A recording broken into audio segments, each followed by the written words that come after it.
বাল কাটেগা বাল কাটেগা। ভূতকে ভয় দেখানো? দাঁড়া, আমি তো সুন্দরী বউয়ের রূপ নিয়ে ছলনা করব।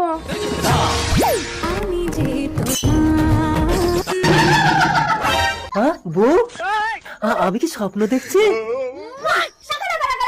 বউ এসো ঘুমাবো। আচ্ছা আচ্ছা। আমার বউয়ের রূপ ধরে তুই ছলনা করেছিস, তোকে আমি ছাড়বো না। এই কাঁচের বাক্সের মধ্যে তোকে ঢুকিয়ে নিলাম। এই কাঁচের বাক্স থেকে তোকে বের করবো না। চল, সারা জীবন আমার বউয়ের রূপ ধরেই তুই আমার সঙ্গে সংসার করবি।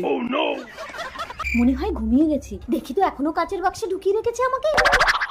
ওমা, এই নাবিদ তো এখন আমাকে কাঁচের বাক্স থেকে ছাড়েনি। তাড়াতাড়ি আমি তান্ত্রিকের কাছে যাই। হিড়িম্বা! এই কে রে তুই? আমি ভূত, তান্ত্রিক বাবা আমাকে বাঁচাও। এ ভূত, ও বাবা, তুই আমার বাক্সে বন্দি ভূত। এই নাপিত আমাকে কাঁচের বাক্সের মধ্যে বন্দি করে রেখেছে।